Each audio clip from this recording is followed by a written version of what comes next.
¿Vale? ¿La proyectas tú? Sí, Sí. bueno, Pero a ver, ¿somos 3 asistentes? Bueno, todavía no son las Estarán 2. 27. online también, ahí va. Hay online ¿Fui yo? 27.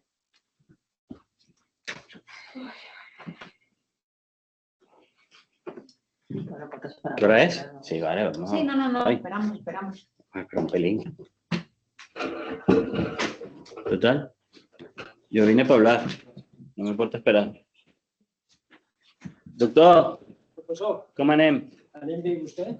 Bé, Jo el vaig veure molt interessat, et sembla?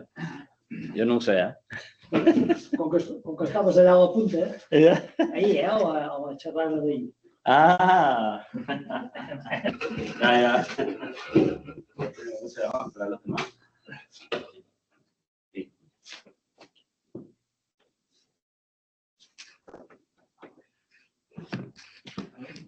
Pero esta noche, un correo anoche de personas.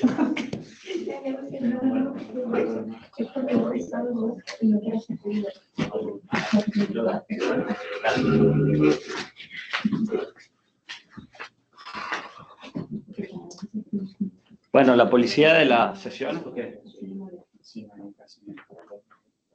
¿Quién es la policía? Tú. El La policía de la sesión. Porque no voy a decir nada que tú no sepas ya. Seguramente. Bueno, igual sí, tengo alguna novedad.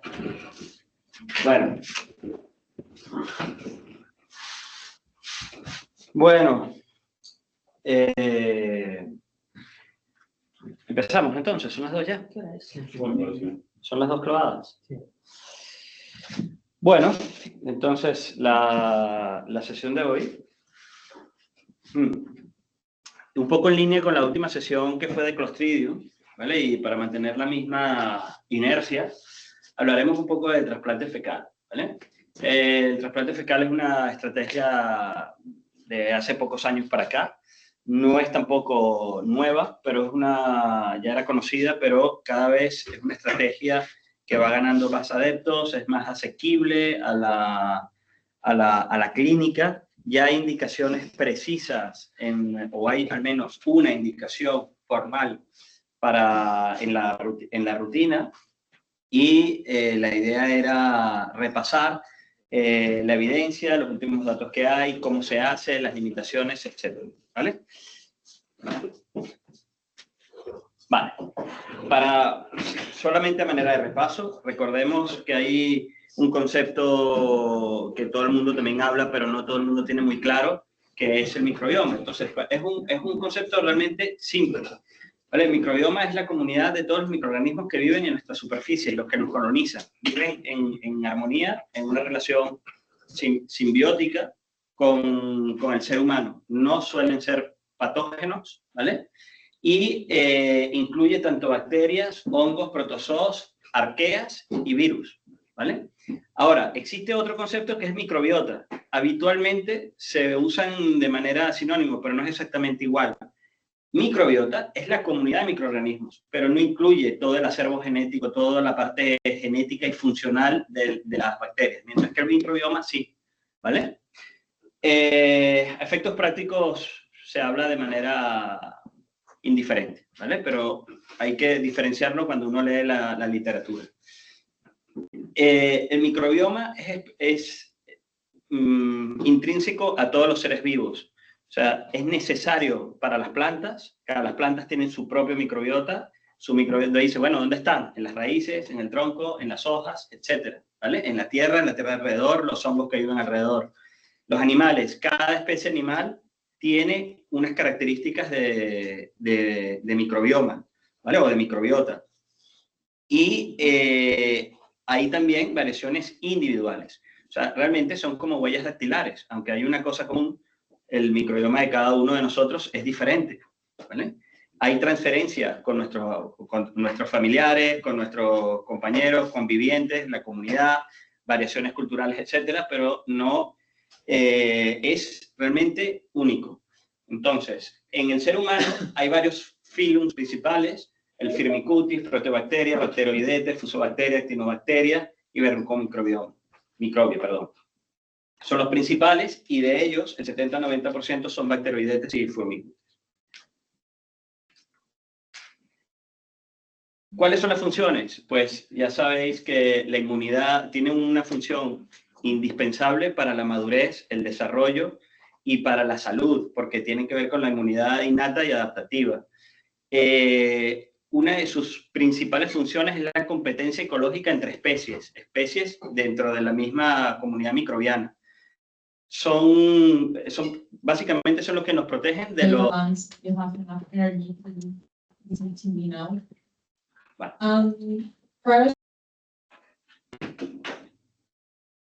¿Sí? Vale. Además sirven para los procesos digestivos. Algunas vitaminas se obtienen de los procesos enzimáticos y metabólicos de las bacterias, ¿vale? Y contribuyen a mantener la integridad de las mucosas. Hablamos siempre de microbioma intestinal, pero no es el único. O sea, hay comunidades adaptadas a las características físicas y químicas del tracto genital, tanto masculino como femenino. En la boca, aunque es tracto digestivo técnicamente, es diferente que en el ciego, el intestino delgado, se va cambiando en función de las características de la región. La piel, la zona de ORL, los ojos, etc. O sea, todas las superficies tiene características propias de un microbioma adaptado. ¿Qué pasó? Vale.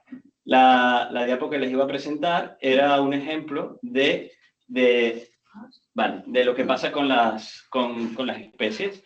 Fíjense, este animal que es este que está aquí rosa es una rata topo. Ese bicho, que es muy feo y que casi no tiene pelo, pues tiene un microbioma bastante adaptado a la dieta omnívora, pero es que además hasta la autofagia.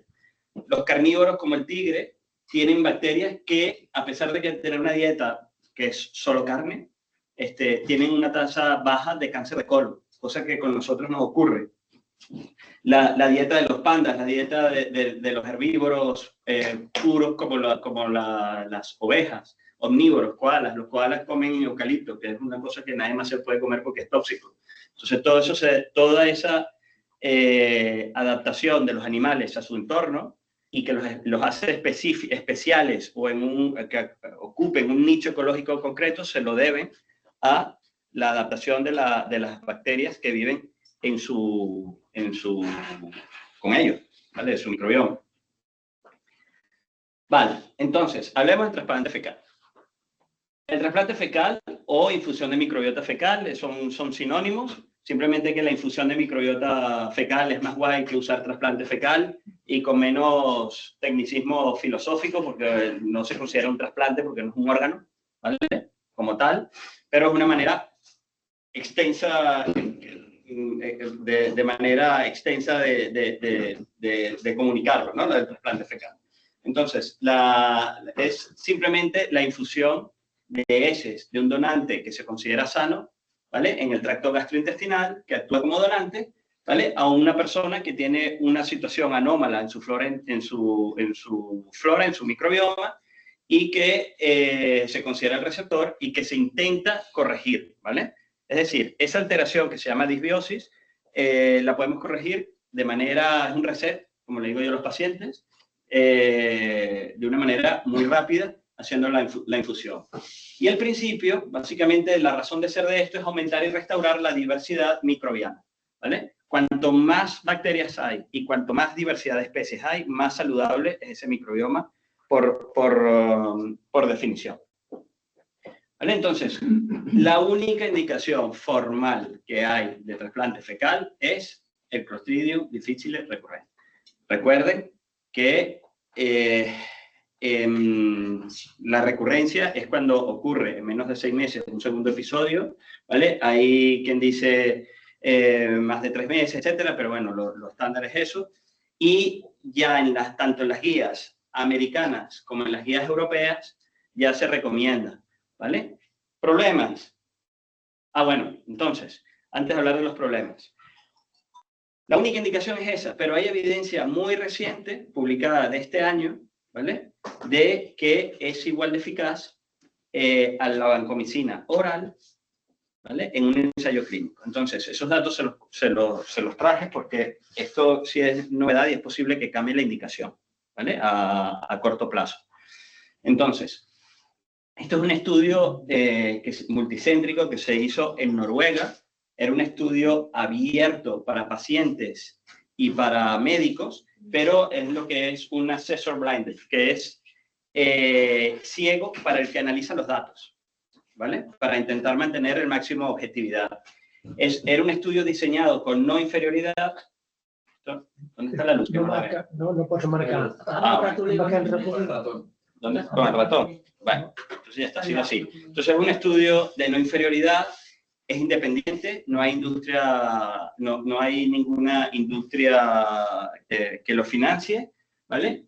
Y fue un estudio que fue hecho en 100 pacientes y se comparó el trasplante fecal vía enema, ¿ok? Versus vancomicina oral por 10 días. Entonces, era una dosis única de colonoscopio. Entonces, el endpoint primario era el cese de la diarrea a los 14 días, ¿vale? Y ninguna recurrencia a los 60 días. Pero, ¿qué detalles tenía el estudio? O sea, aquí no se permitía el uso de antibióticos previo, excepto una dosis de vancomicina, ¿vale? O de metronidazol. O sea, imagínense que llega el domingo, le diagnostica un clostridio en la planta y nosotros, tiene un clostridio, le ponemos vancomicina y el día siguiente puede incluirse. Pero eso era lo máximo que se permitía de antibióticos, ¿ok? No, si era más de eso, no se permitía que entraran personas, por supuesto, con formas severas, fulminantes en UCI, expectativa de vida corta, que tuvieran enfermedades inflamatorias o procesos de diarrea crónica como la colitis microscópica, colon irritable, etc. Tampoco los pacientes con inmunosupresión severa estaban permitidos y tampoco se permitía que los que tuvieran coinfecciones o que se previera el uso de antibióticos en paralelo, concomitante por otra infección simultánea, tampoco se permitía. Pero eran primeros episodios. No podía haber Clostridium en el año previo, ¿vale? O sea, era primer episodio.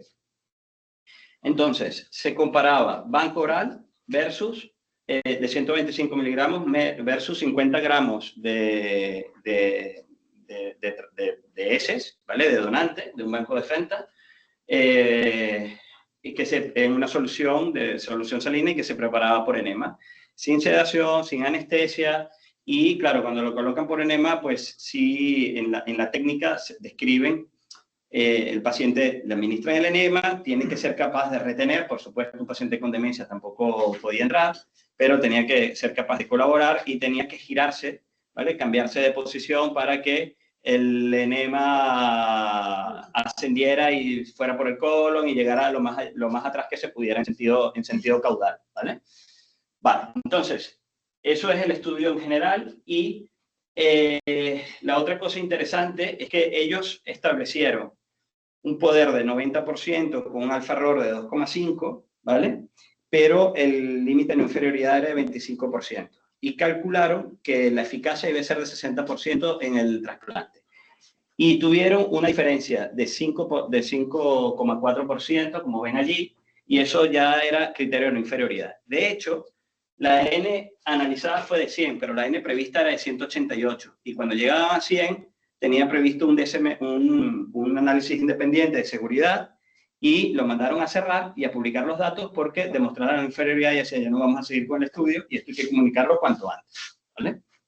Entonces, la N prevista era de 188 para calcular ese poder y ya con 100 pacientes lo demostraron. Entonces, y la tasa de curación fue de 67% versus 61%, ¿vale?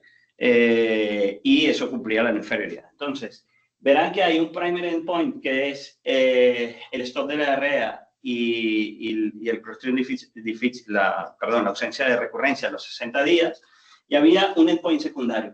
¿Cuál es la diferencia? La diferencia es que ellos por protocolo tenían previsto que no podían poner antibióticos para el Clostridium y de entrada el tratamiento inicial era el trasplante. Pero si el paciente progresaba, no iba bien, mejoraba, pero luego recaía y el clínico consideraba que debía tratar el Clostridium, ¿vale? Y además volvían a hacer la toxina y salía positivo y tal, pues entonces se permitía el tratamiento. Entonces eso lo incluyeron como un endpoint secundario. Y aún así también cumplía, porque la diferencia era, como ven, 78% en el grupo del FMT, eso es decir, se incluyen algunos pacientes que además del trasplante se añadieron antibióticos, ¿vale? En ese grupo, a posteriori, y versus un 61%, o sea, una diferencia de 17 puntos y también era no inferior, ¿vale?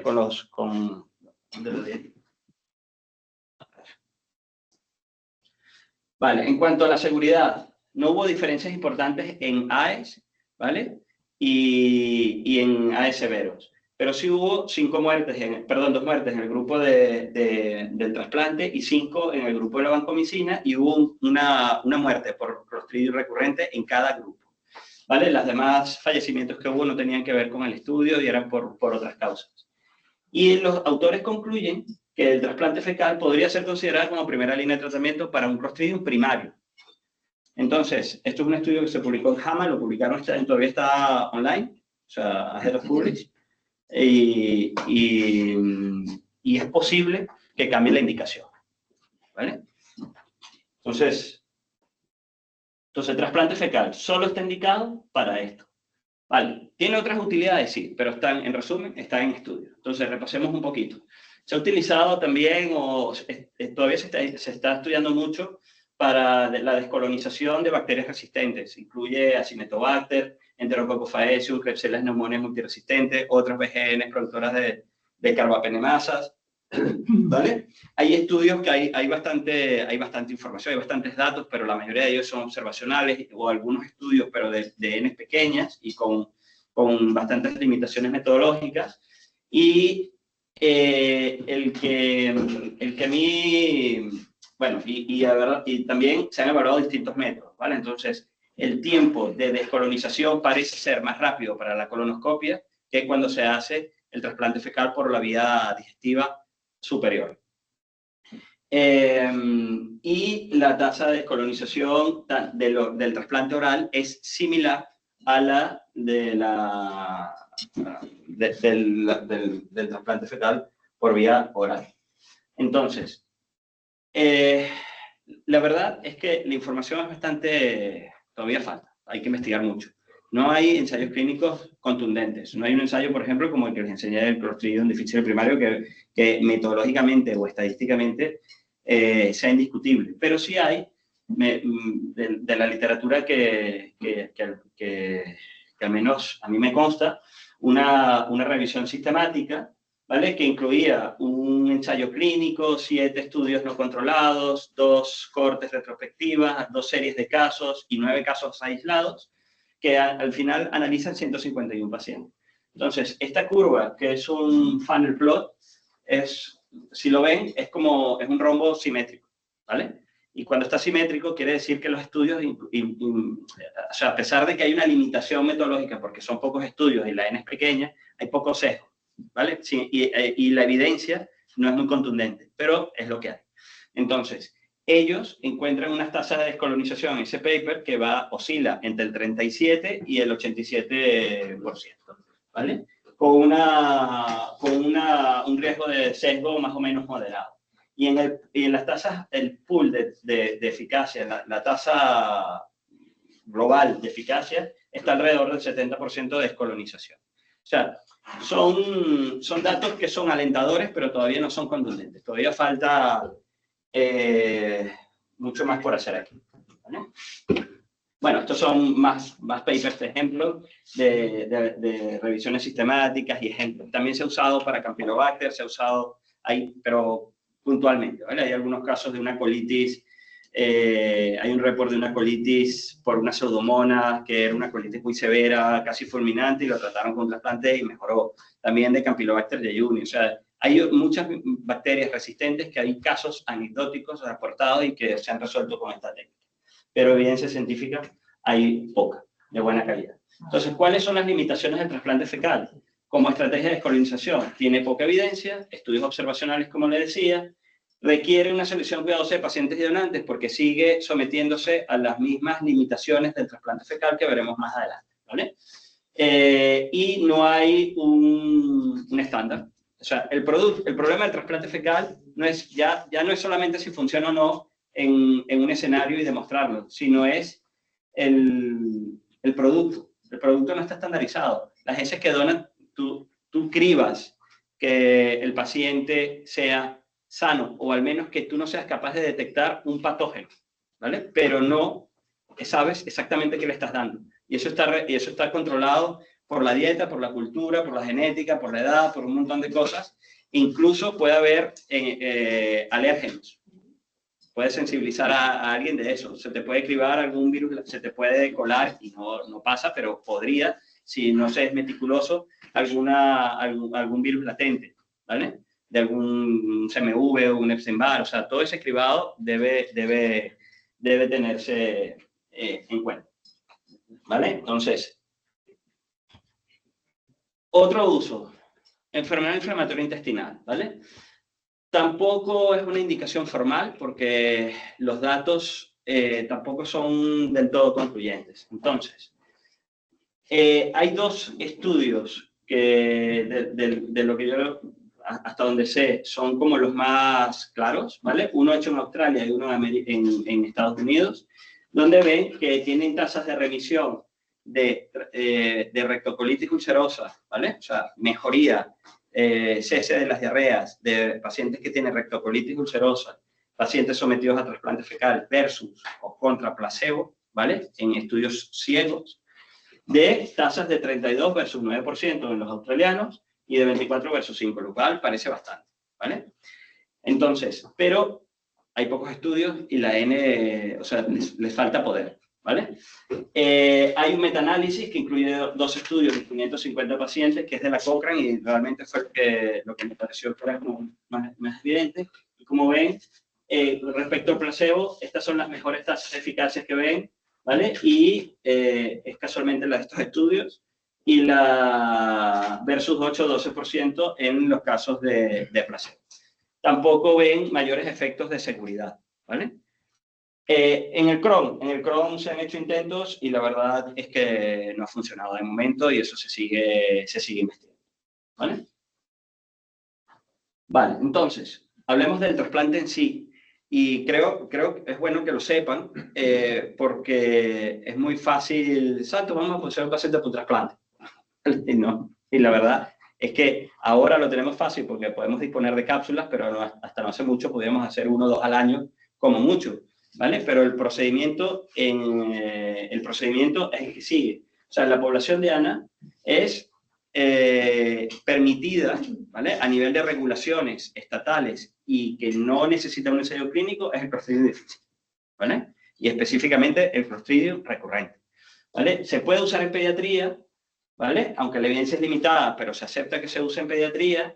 La inmunosupresión, están excluidos los ensayos clínicos, pero hay datos de seguridad donde no parecía que había mayores problemas en los pacientes inmunosuprimidos. Eso incluye trasplantes, inmunodeficiencias, VIH, etcétera, ¿vale? Pero en los ensayos clínicos formales, por ejemplo, el que les enseñé del noruego, el que acaban de publicar, esos pacientes quedan excluidos. Pero, sin embargo, se permite, ¿vale? Y normalmente digamos, es una muestra valiosa, ¿vale? No es tan fácil, y ya verán el por qué, y es cara, ¿vale? Entonces, personas que tienen una expectativa de vida de menos de 3 meses, no, ¿vale? O sea, hasta ahí han llegado, lamentablemente, y hay que tirar con Avanco, Fidaxo, Metronidazol o con lo que quiera, pero con eso no, ¿vale? Y el embarazo. Yo creo que si mi esposa estuviese embarazada y tuviese un Clostridium y yo lo pondría, pero la verdad es que, como siempre, por temas de seguridad, no están incluidos los estudios, nadie quiere, nadie lo pone, entonces no hay datos. Pero técnicamente no hay ningún motivo para pensar que una embarazada no se pudiera hacer, ¿vale? Entonces, ¿quiénes son los candidatos? O sea, la selección del donante. La selección del donante es lo más difícil. Entonces, se suelen preferir a la gente joven, ¿vale? Por varios motivos. El principal, tiene menos enfermedades, que ya verán que hay un montón de cosas que hay que descartar, incluso enfermedades crónicas, y también porque tienen y lo más importante es que tienen mayor riqueza y diversidad, ¿vale? Bacteriana. Sin embargo, los niños no. ¿Por qué? Porque los niños todavía el sistema inmunológico está madurando y además son, como digo yo, armas biológicas en miniatura que todos queremos, ¿vale? Entonces, no, siempre están colonizados, tienen cosas que puedes transmitir y entonces no se utilizan como fuente, ¿vale? De donantes. Entonces, hay que descartar todo lo que se les ocurra que se puede transmitir. Ese es el resumen. Entonces, aparte de historial, exploración, entonces son las conductas de riesgo para exposición de VIH, hepatitis B, hepatitis C, sífilis, HTLV, malaria, tripanosomiasis, tuberculosis, esquistosomiasis, cuando las personas son emigrantes o en los países endémicos, que tengan infecciones activas, eso es, tiene fiebre, excluido, ¿vale? Aunque ya le haya pasado la fiebre y haya sido viral, porque no sabes qué ha sido, no sabes si es transmisible o no, y no sabes el tiempo que queda en el tracto gastrointestinal, pues se excluye. Uso de drogas, comportamientos sexuales de riesgo para ETS, recepción previa de trasplantes o de cualquier tejido, uso de productos sanguíneos, de hormonas del crecimiento, de productos biológicos, ¿vale? ¿Qué más? Accidentes recientes, transfusiones, riesgo de enfermedad o de exposición por priones, o sea, aquellas personas que han vivido en Inglaterra, Holanda, en los años 90, que hubo un brote en Europa conocido, no sé qué, pues no pueden donar. Parasitosis recientes, viajes recientes a zonas tropicales, tienen que por lo menos haber pasado 6 meses y estar asintomáticos, ¿vale? ¿Qué he hecho aquí? Vale. No por ser un año. Vale. Personal sanitario, pues no pueden, porque tenemos riesgo de colonización por gérmenes resistentes. Los que trabajan en el ámbito veterinario tampoco. En la industria cárnica, pues bueno. Todos esos pacientes ya en el interrogatorio quedan fuera. Y después, bueno, y por supuesto, si tienen antecedentes de cáncer, diarrea crónica, hematoquesia, síndromes metabólicos, obesidad mórbida, esquizofrenia, autismo, bueno, cualquier trastorno que en alguna cohorte tal se haya relacionado. No se pueden usar antibióticos en los 3 meses previos, inhibidores de bomba de protones tampoco, que tengan inmunosupresores, vamos, que así, y eso se me olvidó ponerlo, pero eso también, o sea, los que tienen dietas modernas tampoco. O sea, dietas antiinflamatorias, dietas antigluten, antilactosa, antimanitol, antisorbitol, anti todos los OL, no pueden. O sea, tiene que ser un omnívoro clásico, ¿vale? Porque se supone que esa es nuestra biología y es lo que da diversidad. Se supone. No quiere decir que no puedan vivir bien con sus dietas, eso no lo juzgo, pero desde el punto de vista biológico, no, ¿vale? Porque eso introduce una variabilidad en la microbiota que no se sabe el impacto que puede tener y es un desbalance. No quiere decir que sea malo, pero es un desbalance, ¿vale? A favor de bacterias, que vaya usted a saber lo que vas a terminar poniendo. Entonces, después que pasa todo eso, que eso es el interrogatorio, 1 hora hablando con el paciente, le tomas muestras de sangre, muestras de heces, y vuelves a hacer lo mismo, pero con PCR, serologías, etc. Me lo salto porque si no es muy pesado, ¿vale? El Helicobacter pylori también se tiene que descartar, no lo puedes transmitir y eso es bastante prevalente en la población. Y al final te quedas con un paciente después de haber hecho no sé cuántos screenings, ¿vale? Y si se parte de la idea de que siempre por un tema de seguridad y tal vez de entrada cuando uno se metía en este tema y pedía un trasplante, generalmente eran o sea, no era fácil hablar del tema, causa rechazo, la gente no lo entiende, la gente se niega, hay prejuicios, y con razón, ¿vale? Pues generalmente se prefería el entorno, ¿vale? Y entonces el entorno generalmente comparten conductas y pueden compartir la disbiosis o pueden compartir el blastocistis, la giardia, el helicobacter, etc. Entonces, por lo tanto, muchas veces te quedabas sin donantes, ¿vale? Entonces, se puede usar el trasplante, se puede hacer de heces frescas, que es lo que menos se hace, ¿vale? Y cuando se obtiene la muestra, eso, el paciente la dona, ¿vale? se procesa en micro, se filtra, se decanta y al final se tiene un extracto de heces, que es más o menos de 30 a 50 gramos por donación, que unos tubos que son unos tubos Falcon, que son los tubos esos grandes que tienen un fondo cónico, ¿vale? Pero que son como de este tamaño y eso, cada uno es un vial, ¿vale? Y eso más o menos tiene entre 25 y 50 gramos dependiendo del tubito que usen en el laboratorio. Y se puede mantener a temperatura ambiente y en menos de 6 horas se tiene que hacer el trasplante. Pero esto es lo que menos se hace. Lo más tradicional es hacerlo de heces congeladas, que una vez que se procesan, se diluye con glicerol para mantener la viabilidad y luego se congela a menos 80. Y el día que se va a hacer la colonoscopia, se descongela gradualmente, una media hora, una hora antes, en un baño María, ¿vale? Se llama, ¿no? Le dicen también, ¿vale? Un baño María y tal, y luego se hace una colonoscopia que no es diagnóstica, sino no necesita una preparación muy estricta, ¿vale? Y la otra es la forma oral. La forma oral es la misma muestra, pero la desecan, la liofilizan y luego la encapsulan, ¿vale? Entonces, vamos a saltar esta parte, ¿vale? Entonces se puede hacer tanto por colonoscopia, se puede usar por enema, por nasogastroduodenoscopia, se puede hacer por colonoscopia. La de colonoscopia es la preferida en general, ¿vale? Por seguridad y porque la administración se hace en el ciego, que es el sitio ideal para hacerlo. La colonización es mayor y luego por la misma peristalsis intestinal, pues las bacterias que están ahí van recorriendo y van desplazando el nicho ecológico del Clostridium, ¿vale? Entonces, digamos que el engraftment, ¿no? La colonización es mejor, ¿vale? Cuando se hace por colonoscopia. Vale, ventajas. Restaura la flora intestinal de forma rápida y natural, entre comillas, ¿vale? Reduce el riesgo de recurrencia de Clostridium y es una alternativa para bacterias resistentes. Es seguro, ¿vale? En términos generales, es seguro. Las alarmas que ha habido en el pasado es, o por fragilidad, porque a veces cuando lo haces por vía superior pueden inducir náuseas o vómitos porque estás poniendo 500 mililitros en el estómago y si la persona no lo tolera, pues puede regurgitar y vomitar o aspirar, ¿vale? Eso está descrito y ha habido alguna muerte por eso. Es raro, ¿vale? También ha habido bacteremias, translocación bacteriana, distensión, náuseas, pero no es común. Generalmente se tolera muy bien.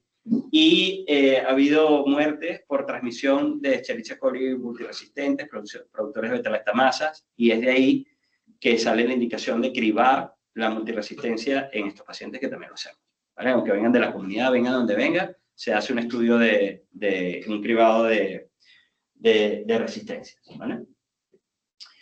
Y eso es tan importante que eso penalizó a la única empresa o a la empresa más grande que había en Estados Unidos de comercializar esto, que se llama OpenBiome. Y eso la FDA básicamente los vetó. O sea, los detalles no lo sé, pero OpenBiome estaba... se suponía que era un banco con fines de estudio y no tenía muchos ánimos de lucro, teóricamente, pero generalmente tú pagas por una cosa y sobre todo hubo unas muertes por estos casos y hubo envíos interestatales. Cuando eso ocurre en Estados Unidos, pues se mete la agencia federal, la FDA, no sé cuánto, y bueno, dijeron, mira, hasta aquí y esto no puede pasar. Y a partir de allí surgen otras iniciativas como son los trasplantes por vía oral y las LVP, que ahora hablaremos de eso, ¿vale? Entonces, la principal limitación es que no hay un consenso sobre la dosis, la frecuencia, sobre la vía de administración.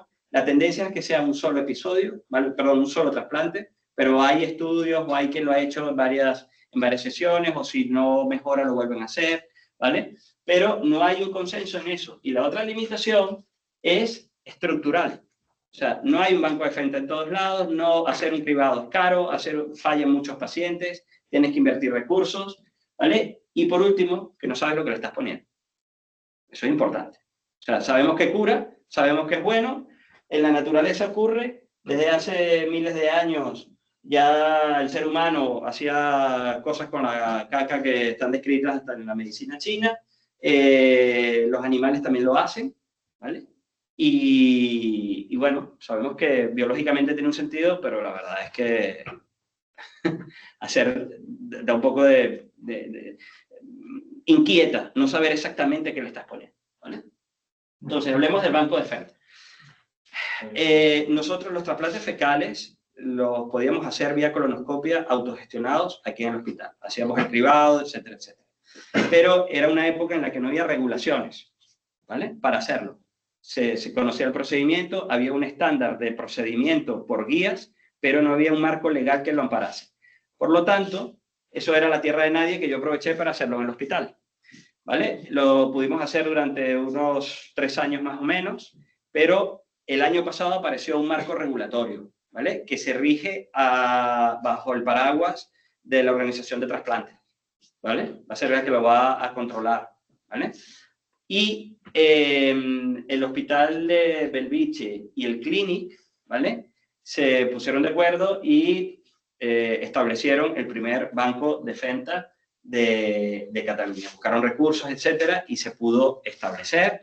Y ellos tienen la capacidad para procesar las muestras, la trazabilidad, el envío de muestras y con todos los estándares que se recomiendan y que cumplen el marco regulatorio, ¿vale? Y ahora los hacemos a través de ellos. Entonces, desde el año pasado hemos podido gestionar con ellos 5, ¿ok? Y ninguno de ellos, todos se han curado, ¿vale?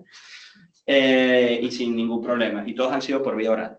Entonces, estos datos los presentaron el viernes en el Congreso de Microbioma que hubo en Barcelona, jueves y viernes. Entonces, aquí pueden ver y dice, bueno, ¿se imaginan que habrá muchas muestras? Pues no, ¿vale? Los datos que ellos reportaron eran con 42 donantes, solo completaron 2 meses, 29 de ellos, porque una vez lo criban, permiten que la donación sea hasta 2 meses. Y luego, ¿por qué? Dice, porque igual se infecta por el camino, se pone una vacuna, se quiere ir de viaje, pasa alguna cosa. Entonces, ellos, si el paciente va bien y asintomático, hasta 2 meses, ¿vale? Y luego vuelven a cribar. Si el paciente quiere, se acepta, si no, se pierde. Y si todo sigue bien, puede seguir donando. Pero de 42 donantes, solo 29 completaron los 2 meses, ¿vale?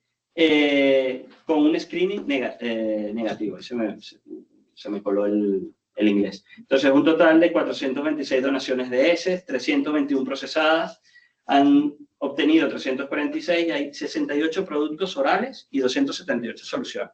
Entonces, como ven, el proceso es engorroso, es caro en tiempo y en recursos técnicos para obtener esto, ¿vale? Para llegar a 42 donantes, son mucha gente que ha pasado por ahí, ¿vale? Entonces, no es para donar o sea, hoy día todavía no es un recurso que se pueda utilizar de manera indiscriminada, ¿vale?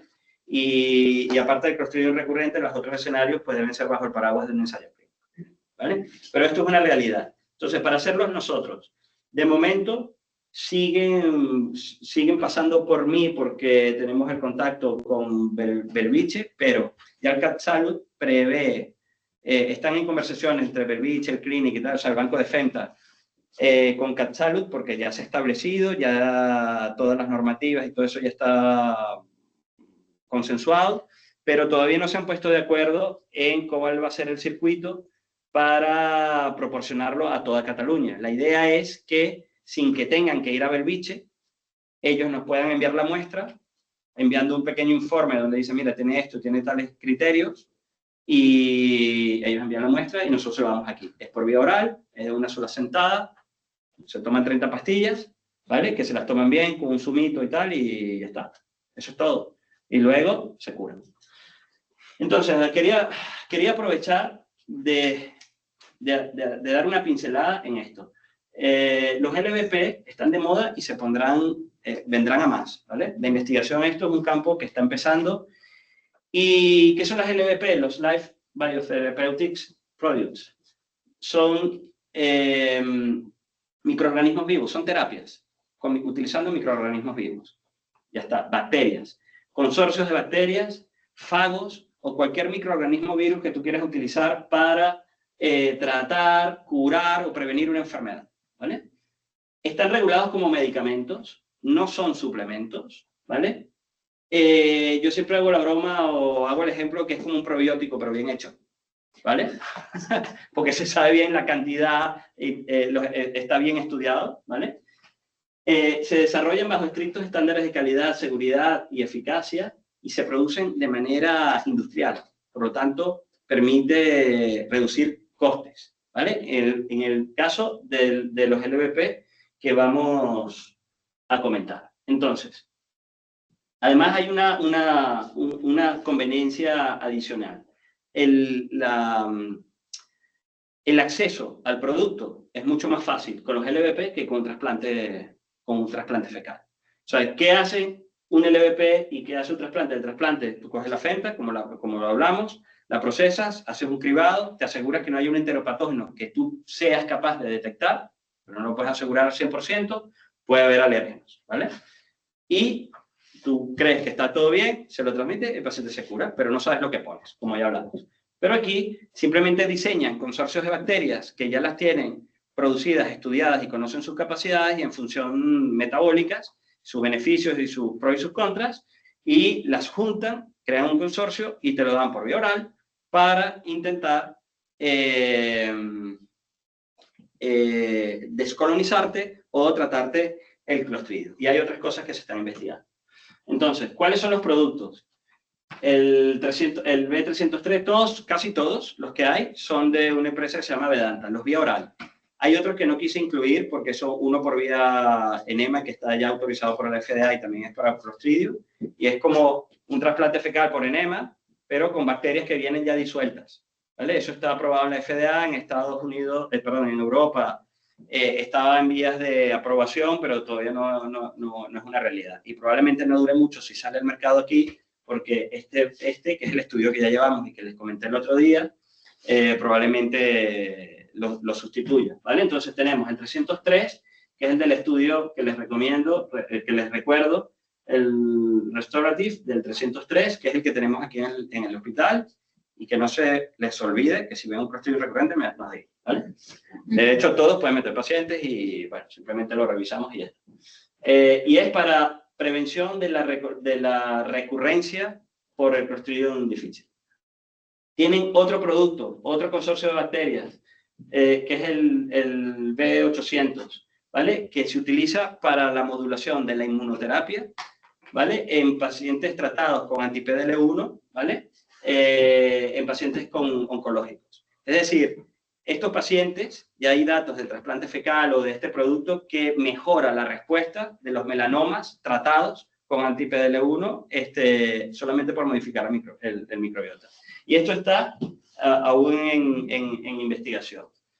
El 417 es también para el Clostridium, pero incluye unas bacterias que tienen, los detalles los desconozco, pero sí tienen resistencia a los antibióticos. Pero no es que es una beta-lactamasa, es que son bacterias que pueden sustituir el Clostridium, pero si le das otro antibiótico, no las destruye. O sea, no vuelves a causar la disbiosis si son tratados con antibióticos. Eso también está en una fase de desarrollo preclínica.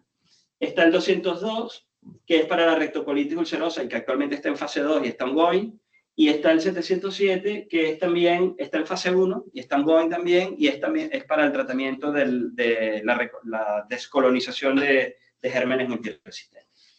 Entonces, les recuerdo que el que tiene más datos es el 303, que es con el que estamos trabajando en el hospital, ¿vale? No recuerdo si estos datos yo se los presenté, pero en la fase 2 de ese estudio se evaluó contra placebo las dosis altas, que eran de 8 millones de unidades formadoras de colonias, 10 cápsulas con 8 millones cada una, ¿vale? Por 14 días. Y una dosis baja, ¿no? De 2 cápsulas. Y la dosis baja versus el placebo fue más o menos similar, pero la dosis alta de 14 días fue superior. Y como pueden ver, fue estadísticamente significativo y las probabilidades de recurrencia eran mucho menores utilizando la alta dosis del Vedanta 303 que que el placebo. Y ese es el que tenemos accesible. Y desde el punto de vista de datos de seguridad, pues fueron muy similares el EVP versus el placebo. Terapia con fagos. Dos cositas. ¿Saben lo que son los fagos? Presidentes, supongo que saben lo que son los fagos. Los fagos son virus antibacterias, o sea, son específicos. Entonces, se pueden diseñar en laboratorio. De hecho, los fagos se utilizan en técnicas de biología molecular y en técnicas de investigación ya, o sea, no es ninguna rareza, pero lo utilizan para investigar en roedores, en modelos de laboratorio. Entonces, el problema es que es una terapia muy individualizada, ¿vale? Entonces, son muy específicos, están ahí, cada vez se usan más con enterobacterias, con VGN, con algunos enterococos. Se ha intentado probar con el Clostridium con datos que no son del todo concluyentes y son terapias personalizadas, ¿vale? Según la cepa bacteriana. Pero tiene un problema importante que un virus y una bacteria, el virus quiere matar la bacteria y la bacteria ¿qué quiere hacer? Defenderse. Entonces puede haber una coevolución y puede haber una resistencia, una evolución bacteriana con resistencia. Por lo tanto, eso es una limitación. Y también tiene un problema que no son de fácil acceso. Entonces es un tema que a mí me gusta y que cada vez me lo estoy leyendo más porque quizás en algún momento lo metemos en el hospital y me gustaría manejar. Y bueno, tener en cuenta que el trasplante, para concluir, que la vía endoscópica es preferible la oral es preferible a la endoscópica, y dentro de las endoscópicas la colonoscópica es la que se prefiere, ¿vale? Tenemos disponible el banco de heces, en nada lo tendremos de fácil acceso. El trasplante fecal está solo indicado por el momento para el Clostridium recurrente y posiblemente lo esté en el futuro cercano al Clostridium primario. Y las otras LVP, pues bueno, son muy prometedores, pero están en investigación, ¿vale? Los primeros datos seguros serán con Clostridium. Y fagos y los micófagos que también existen, o sea, virus de hongos, también se investigan, pero todavía tienen más limitaciones y el desarrollo todavía está muy, muy precoz, ¿vale? Y bueno, eso era lo que les quería comentar. No sé si tienen alguna pregunta.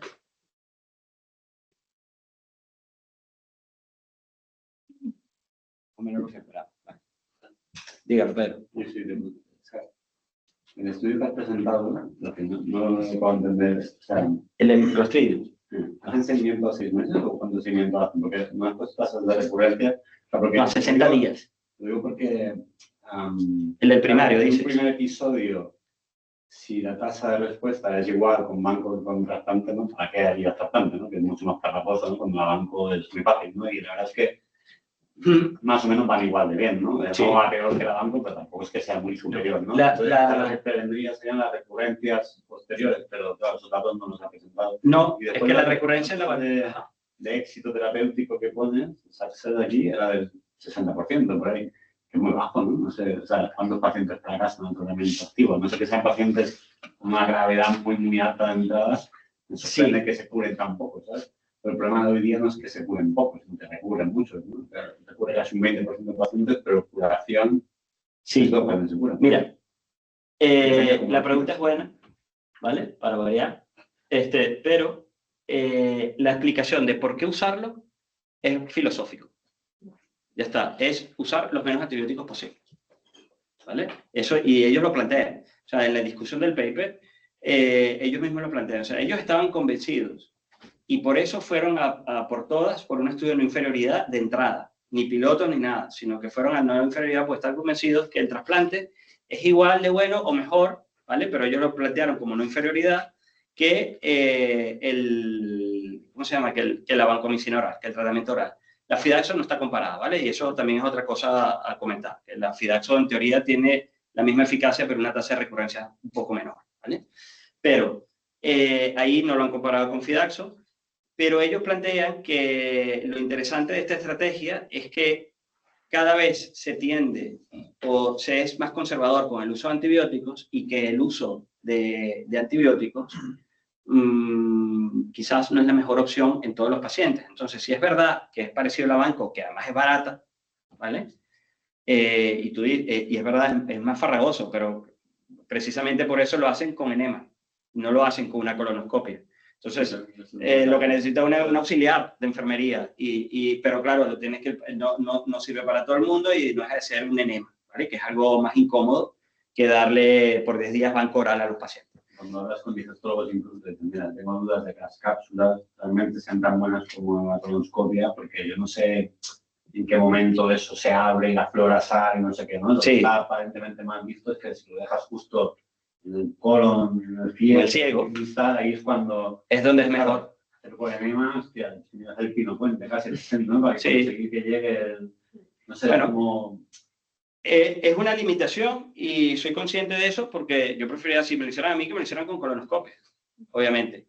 Pero es una alternativa y conceptualmente está bien. O sea, tú dices, el procedimiento es tan seguro y tan eficaz, al menos, que lo que ya tenemos. Ahora, yo honestamente, ¿por qué tiene unas tasas de 60 y tanto % de eficacia en una rama y en la otra, por ejemplo, con la de versus la banca oral? La verdad es que llama la atención que sea bajo, pero estaba aleatorizado y estaba bien tal. O sea, ¿por qué? No sé. Esa explicación si no la tengo. Si esa estrategia a nivel de costo-eficaz, o sea, realmente la banca es barata, ¿no? O sea, Sí. Estudios de coste-eficacia no están analizados, ¿vale? Intuitivamente, te puedo decir que probablemente sea más barato hacerlo con banco oral, porque la vancomicina vale 3 duros, ¿vale? Y lo otro no es el trasplante como tal, sino todo lo que lleva al trasplante y el procesamiento, que como ves no es fácil. Pero una vez ya tú tienes un banco de FEMTA establecido y ya tienes muestras y tienes al donante, ¿no? Que ya lo tienes ongoing, quizás eso abarata el coste. Los noruegos, los suecos, los holandeses tienen muchos más años trabajando en esto que nosotros y probablemente ya tengan ese procedimiento un poco más abaratado, ¿vale? Pero realmente, intuitivamente, le puedo decir que debe ser más barato. Pero también es verdad que tú dices, aquí por ejemplo, el enterococo bancoresistente no es común, ¿vale? Pero yo no sé si en esos países lo es. Entonces, quizás pueden tener un interés adicional en eso, ¿ok? No estoy seguro de que esto vaya a sustituir la banco por todas esas cosas, por coste-eficacia, porque depende un poco de lo que hay en el entorno, de las políticas de cada país, ¿vale? Pero si es verdad que abre una puerta, dice, mira, es una estrategia que no es con antibióticos. Bueno, lo que subyace al Clostridium, la disbiosis, ¿no? Una estrategia que vaya contra la disbiosis tiene lógica que sea mejor que cualquier otra estrategia con vancomicina, que de eso lo que hace es perpetuar o acentuar la disbiosis. De hecho, por eso la Fidaxo se asocia menos recurrencia, porque es muy específico. Y de hecho, hay otra paradoja en ese estudio, hay otra cosa que yo no fui capaz de entender y no lo discutía. O sea, cuando tú dices, bueno, yo lo quiero demostrar y no permito el uso de antibióticos como endpoint primario, ¿vale? Pero si ya en el endpoint secundario tú dices, hay algunos que no me van tan bien y le permito que le den antibióticos, entonces, claro, si tú pones metronidazol, pones banco oral o pones Fidaxo, ya tú estás impactando en eso que tú estás trasplantando, o lo que trasplantaste antes, ¿vale? La vancomicina oral tiene, de hecho, uno de los motivos por los cuales el Vedanta se da por 14 días, ¿vale? Es porque se da para evitar el Clostridium recurrente y se da después del tratamiento con vancomicina o Fidaxo del episodio de colitis. Entonces tú quieres restablecer la flora post-tratamiento y te queda vancomicina y Fidaxo en el lumen intestinal y eso dura unos días, ¿vale? Y ellos, en los estudios que tienen de base, son más o menos 7 días. Entonces, 7 días después, ellos pueden detectar, de haber acabado la banco oral, ellos detectan niveles de banco en el lumen intestinal. Entonces, el impacto sobre la flora bacteriana no está muy claro. Entonces, ese punto como tal, a mí me incomoda, pero la verdad es que yo creo que es una prueba muy buena de que con eso, el Clostridium, incluso, imagínense aquí, vomita, no tienes la vía oral, pero está consciente, tienes una sonda nasogástrica, tienes la barriga así, le pones un enema. De todas formas, las características basales de ese estudio, o sea, hay bastante muerte por ciertos, o sea, a mí me ha llamado la atención. O sea, no sé Sí, bueno, no las puse, pero el estudio, mira, la media de edad era 70 años, ¿vale? No eran tan mayores como los que tenemos aquí habitualmente. Tenía un índice de Charlson de 5. No habían usado antibióticos previamente. Describían los antibióticos que habían causado la disbiasis de Clostridium previamente, ¿vale? Pero no había una cosa, o sea, no había ninguna descripción adicional. Sí tenía fragilidad, pero no excesiva. De hecho, no podían tener demencia, tenían que ser capaces de colaborar para las maniobras, de girar al paciente, ¿no? Para que funcionase con algo.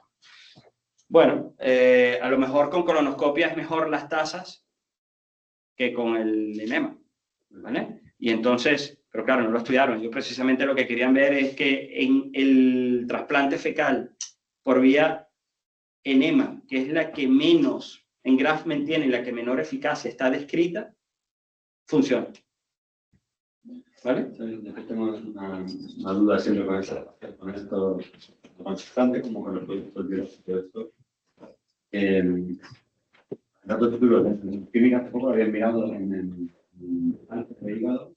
La respuesta parece al tratamiento depende parcialmente de la disbiosis que tenga, ¿no? Y de la microbiota, y no sé qué, esto como siempre, si quieres buscar igual vas encontrando una relación, pero parece que la hay, ¿no? Sí. Con los PD-1 y todo esto. Con la inmunoterapia. También parece como una tolerancia a la quimio, tal. Sí. No, pues perfecto, ¿no? Si esto es así, pues realmente yo voy a mirar qué pacientes tienen disbiosis, a que tenga, le voy a dar este tratamiento porque la respuesta tal será mejor. Pero el gap es, si después le tengo que dar antibiótico por lo que sea, esto que le has dado, ya sea un trasplante o ya sea un repuesto microbiano, se lo vas a cargar, ¿sabes? Entonces no sé si es caro, si es tal, sí puede funcionar, pero en cuanto le des antibiótico sistémico por lo que sea, y claro, casi todos llevan antibióticos cada 2 por 3, ¿no? O sea que será un limitante, ¿sabes? Sí. O quizás un melanoma no recetando antibióticos, ¿eh? Pero una amiloide aguda sabe que te va. Sí. Antibióticos. Yo, los datos que sé que están, no los he visto con hemato-oncológicos que suelen ser más complejos y con más antibióticos y patologías más severas. Todos los vi con cáncer gástrico, cáncer de colon y con melanoma. Entonces, en las sesiones del viernes presentaron con melanoma, ¿vale? Y están metidos de lleno. De hecho, los de Vedanta tienen un convenio con Bristol. Bristol, sí. Con, no sé si es, adalimumab, puede ser que se usa con melanoma. Ustedes saben de eso más que yo. Bueno, no me acuerdo. Hay uno de estos, chichimab, de Bristol, que están que lo están estudiando precisamente como adyuvancia, ¿vale? Para mejorar la respuesta a la inmunoterapia. Y eso lo presentaron el viernes también. Claro, una de las cosas que tiene esto es que cuando tú vas a las sesiones, ¿no? Y a los congresos y tal, o sea, todos encuentran lo que quieran demostrar. O sea, todas las asociaciones posibles que tú te quieras explicar se asocian a esto. Se dice, bueno, ¿no?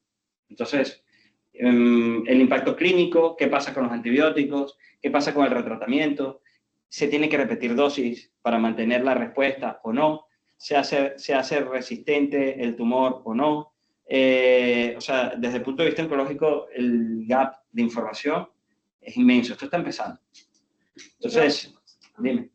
Lo que, comentando un poco, o sea, que igual no he leído el paper, obviamente la discusión quizá vaya un poco en el sentido de que esto puede abrir una puerta para que el tratamiento en primera línea sea un trasplante en lugar de la vancomicina, para que al final en el futuro lejano, ¿no? Si es una primera línea, se puedan prevenir otras.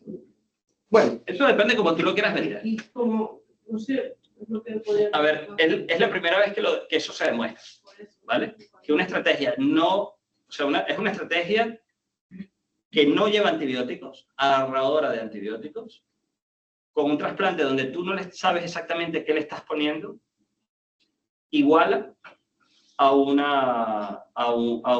la terapia convencional con antibióticos, ¿vale? Que es el gol estándar. Entonces, O sea, la conclusión, como buen Hama o buen Lance y tal, es como esto podría ser primera línea de tratamiento. Pero claro, ahí hay muchas cosas que es lo que estamos hablando. La tasa de eficacia llama la atención que no sea tan alta como las que uno ve en la clínica. ¿Por qué no con una colonoscopia? ¿Mejora o no mejora? Y si lo haces con vía oral, tampoco se sabe, ¿vale? O sea, hay muchas cosas ahí que pueden partir, pero yo creo que a corto plazo, yo estoy seguro que lo pondrán en las guías como una alternativa. No lo pondrán como tal, pero que ya lo empezarán a incluir. Las europeas estoy seguro que lo harán. Me extrañaría que no lo hagan. Claro. Y te lo pondrán como un condicionante. Dicen, si usted no puede dar la banca oral, no la tolera, tiene una contraindicación por lo que sea,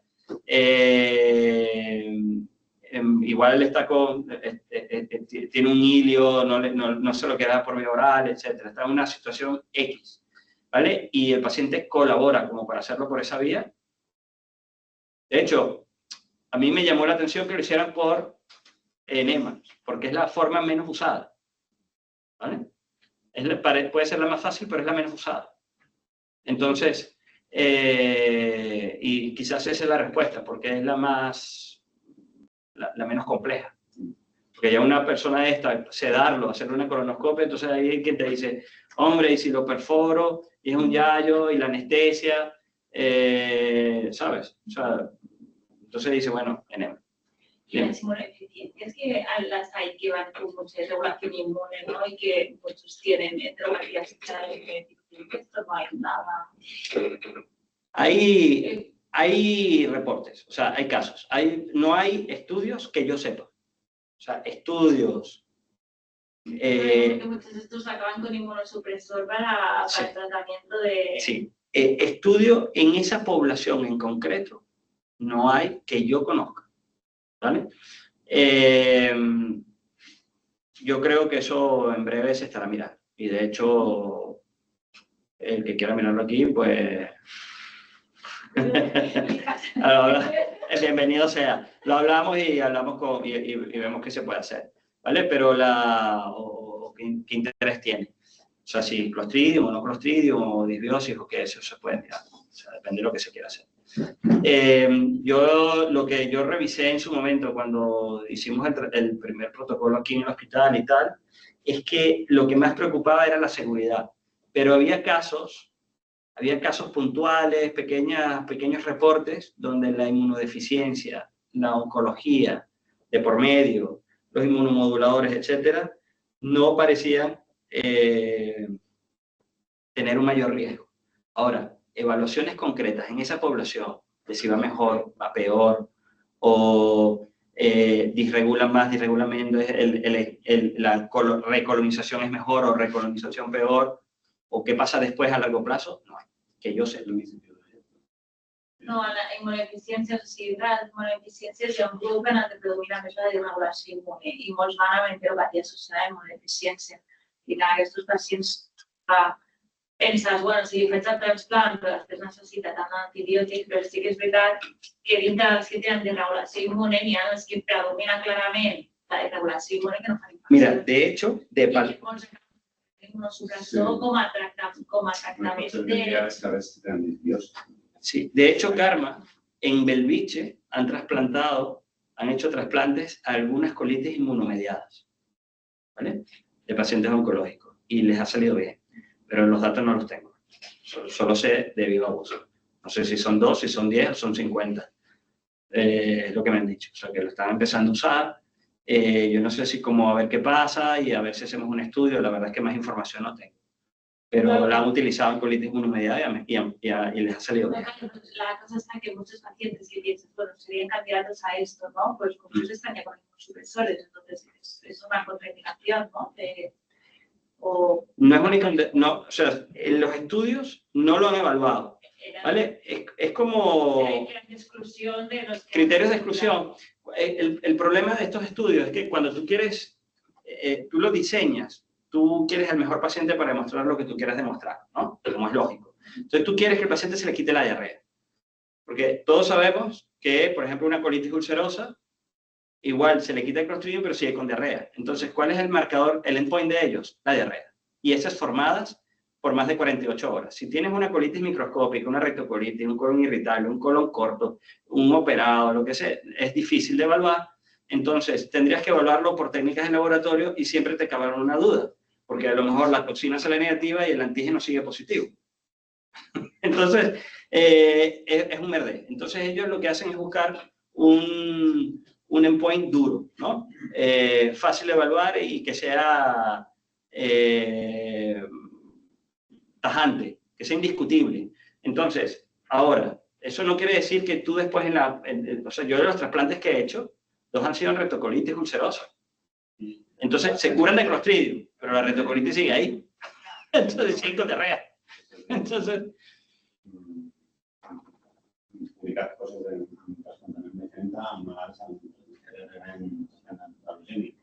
y no hacen complicaciones. Que una neutropenia profundísima. Sí. Lo que creo que no, probablemente no es muy sensato es hacerlo de una neutropenia, ¿sabes? Porque igual, pues, si metes un montón de bacterias, pues igual traslocas vueltas una bacteria. Pero si no tiene una gran colitis asociada, probablemente seguro con muchos neutropénicos. Claro, los estudios, pues, estos son excluidos, ¿no? Pero hay un grupo belga que lo ha hecho para AIDS crónico. Sí. Y un caso recuerdo reciente que se intentó, pero luego yo vi un paciente un par de ellos en la consulta con ISA crónica. Sí, pero la ventaja que tenía o que tienen en el clinic es que son dueños de las muestras. Nosotros no. Y del banco. Bueno, se lo trasplantamos. Porque podían hacer los trasplantes, o sea, claro, tú, eso es como lo que te digo yo, o sea, si yo fuera dueño de la muestra y me sale una mujer embarazada con una colitis que está hecha polvo y me preguntan, y digo, yo se lo haré. Pero, claro, soy el dueño y tal, si tengo que pedir permiso, tienes que pedir, pues la respuesta que te dicen es no, porque no está validado. Porque no hay ficha, o sea, esto es una ficha técnica, entonces, a discreción de que no quiera pedir. No, por eso es que no había una regulación. O sea, eso no había nada, no había ningún marco legal, no se sabía dónde meterlo, sino como producto alimentario, trasplante, medicamento o quién. No existía. Había guías europeas, guías americanas, pero no había un marco regulatorio. Entonces, ese marco regulatorio salió el año pasado, en Europa. En Estados Unidos yo creo que salió antes, pero... y a partir de allí, por eso es que ya yo no los puedo hacer como los hacía aquí, porque como ya hay un marco regulatorio, Micro me dijo que no. Ese es el resumen, porque no cumplían la normativa para el procesamiento. De hecho, y tienen razón, o sea, el primer paciente que se trasplantó aquí, yo guardé muestras del donante, por si acaso había un problema de seguridad y no sé cuánto. ¿Y sabes qué pasó con esa muestra? La tiraron en las reformas del COVID. Porque esta caca aquí congelada, esto de que, pues la basura. Y así, tal cual. O sea, me dice, coño, está identificada, documentada, no tirar, muestra de fenta, no sé qué, donante de trasplante, la tiraron por un descuido. Entonces, claro, ese tipo de cosas no pueden pasar. Tú tienes que asegurar una trazabilidad. Eso implica registros, normas. Tú, por ejemplo, el CMV y el Epstein-Barr virus, tú puedes donar fenta si tú eres cero positivo, pero tus muestras deben ir a alguien concordante serológicamente, porque si no, corres el riesgo potencial de transmitírselo. ¿Vale? Entonces, por ejemplo, hubo uno que los del clinic, hubo un paciente, antes de que Belviche colaborara con nosotros, hubo una muestra que me cedieron del clinic. Y yo tuve que buscar las serologías y no sé cuánto, porque era un paciente CMV positivo. Entonces ellos tenían serologías CMV, Epstein-Barr, no sé cuánto, porque, vale, puedes utilizarla, pero para personas que también sean positivos. Si no, es bajo tu propio riesgo. O sea, no había nadie que dijera no lo hagas, pero es el sentido común, ¿sabes? Bueno, espero que os haya gustado. ¿Vale? El paper, ¿qué quieres? ¿Que te lo mande? Vale.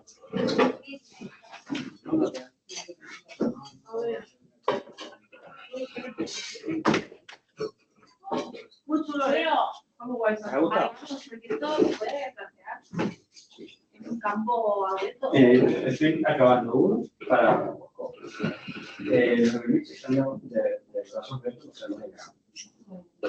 El bueno, El tema es que también tiene una eficiencia. como Ya. inhibidores. No son los efectores. Son inhibidores. Son los dueños de la señores de eso. No, pero claro, sí que yo creo que se necesitaría para tener una N buena, tiene que ser muy eficiente. Entonces habría que meter a los de... Es un estudio. Es un estudio.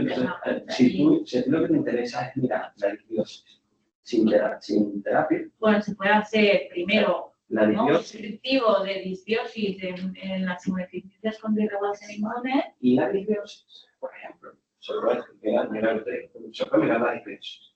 La disbiosis se puede hacer en Skype. Yo creo que es más accesible, pero no sé si es más barato.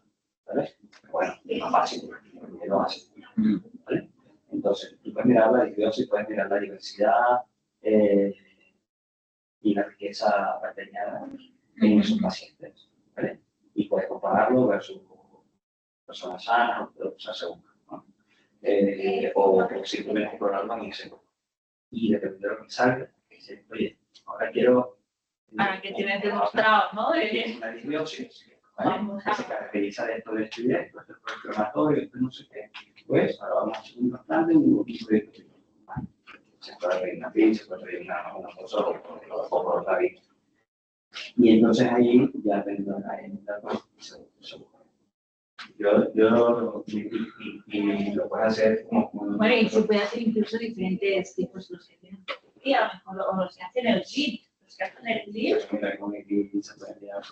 O sea, puedes tener diferentes supuestos y ser paciente según lo que te Tercera da fase. Sí, pues yo me digo, si un tema, imagínate que le hace a 1, a 2 o a 10 y parece que más o menos tira bien, se puede poner que yo lo que no sabía cómo era que yo sabía que tenía problemas que era más que yo no sabía que tiene una actividad de la fermentada. Y entonces, dependiendo de lo que tú te piensas un producto, le pones una etiquetita y se vamos a probar. O sea, es lo que digo, ¿cómo se llama? Ay, se me olvidó el nombre, ¿qué dijo? Un video vaina esta. Sí. Living. No, sí es con el LVP, pero no es. Coño, como los wifi, como los de Google, pero bien hecho. O sea, tú sabes lo que está haciendo, ¿sabes? Y la cantidad, de colonias, y puedes mirar, se mira de una punta de un tipo de exclusión, de extensión, de los antibióticos que tienen residuales. Se mira, a partir de tal día sube. Quizás con los antibióticos que están ahí, que no seguro, pero porque suben las cosas de 1.7.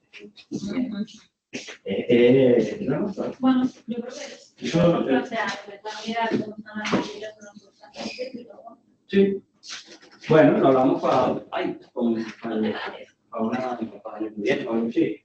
Yo, a mí es un tema que a mí me gusta y cada vez me gusta más. Y si lo puedo. Bueno, y si lo puedo explotar y lo enojamos, entonces a mí me encanta. A mí me encanta jugar con bichos.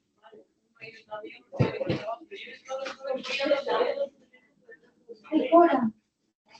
Mira, no voy a mirar, no sé si gracias.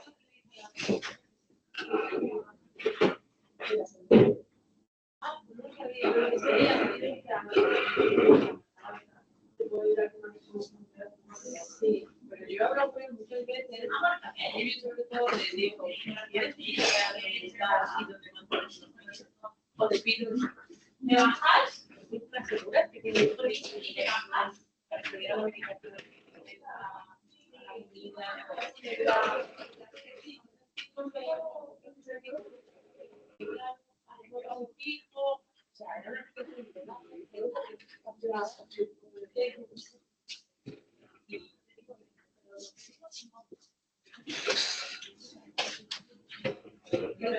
el pedido, de hecho, es el siguiente que salí. Todavía el jueves pasado, cuando dije un y digo, hola, ¿qué tal? Que tenemos pendiente, pero por eso me que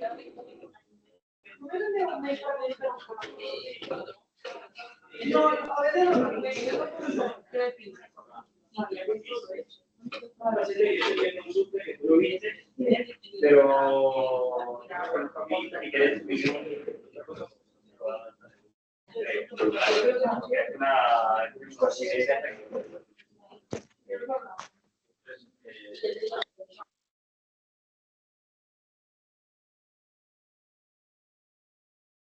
Van a dar por un seguro de mierda, que ya lo tenéis.